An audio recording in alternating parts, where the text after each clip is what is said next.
with some rhyme to delight, next to our tree that shines so bright in the night. A Grinchmas treat is in store for you, with your Storytime host, Miss Cindy Lou. I'm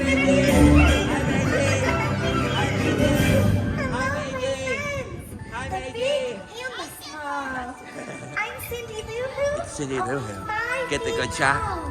You getting this? You getting all this? You gotta make sure you got it, okay? I'm a guy whose heart never quite grew.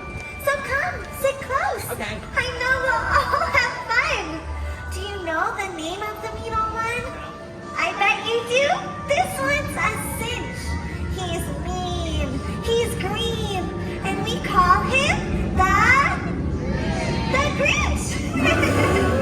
This is my favorite book I like to read to my class at school. It's called How the Grinch Stole Christmas by Dr. Seuss. Every Who down in Whoville liked Christmas a lot, but the Grinch, who lived just north of Whoville, did not. The Grinch hated Christmas the whole Christmas season. Now, please don't ask why no one quite knows the reason. It could be his head wasn't screwed on just right. Or it could be, perhaps, that his shoes were too tight. But I think that the most likely reason of all may have been that his heart was 2 sizes too small. For he knew every Who down in Whoville beneath was busy now hanging their mistletoe wreath. And they're hanging their stockings, he snarled with a sneer. Tomorrow is Christmas, it's practically here. Then he growled with his Grinch fingers nervously drumming. I must find some way to stop Christmas from coming. So he got an idea, an awful idea. The Grinch got a wonderful, awful idea. I know just what to do, the Grinch laughed in his throat. And he made a quick Santa Claus hat and a coat. And he chuckled and chuckled, what a great Grinchy trick. With this coat and this hat, I'll look just like Saint Nick. All I need is a reindeer. The Grinch looked around, but since reindeer are scarce, they were not to be found. Did that stop the old Grinch? No, the Grinch simply said, if I can't find a reindeer, I'll make one instead. So he called his dog Max, and he took some red thread, and he tied a big horn on top of his head. Then he loaded some bags and some old empty sacks on a ramshackle sleigh, and he hitched up old Max. Then the Grinch said, "Giddy up!" and the sleigh started down toward the homes where the Who's lay a snooze in their town.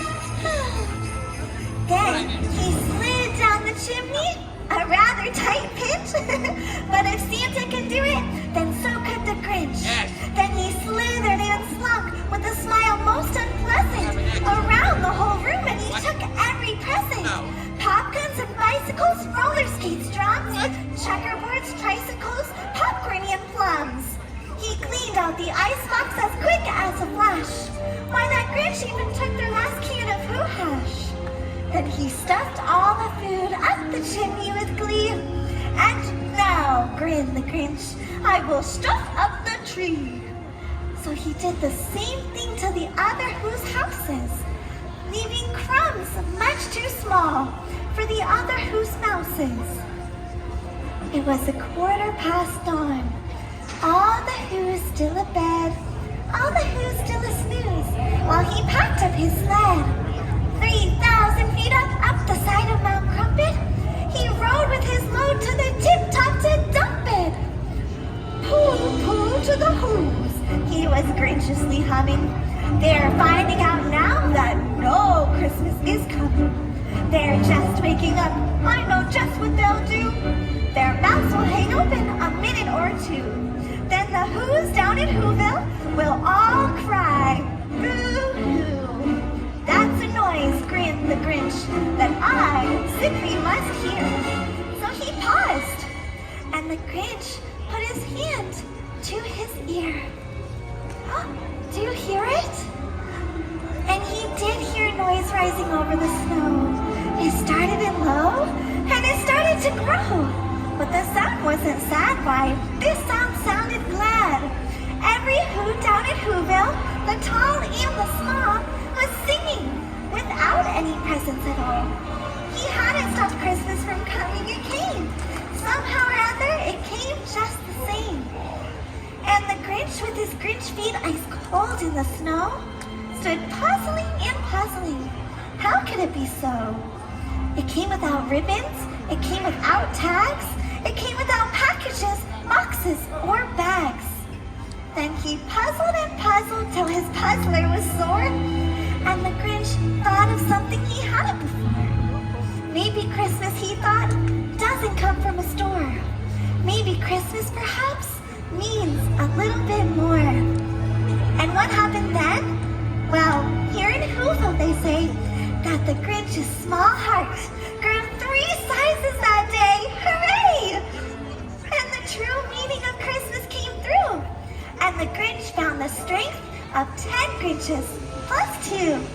With a smile in his soul, he descended Mount Crumpet, cheerily blowing hoo-hoo-hoo on his trumpet. He rode into Whoville, and he brought back their toys. He brought back the flute to the Who girls and boys. He brought everything back, all the food for the feast. And he himself, Mr. Grinch, carved the roast beast. Welcome, Christmas, bring your cheer. Cheer to all who's far and near. Christmas Day is in our grasp, so long as we have hands to clasp.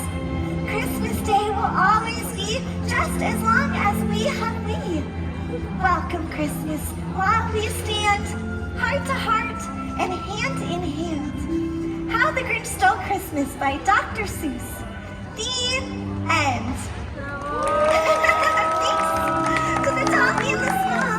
Happy Whovilation to you all. And now I'd love to meet all of you. So we can right up there and we'll take a picture or two.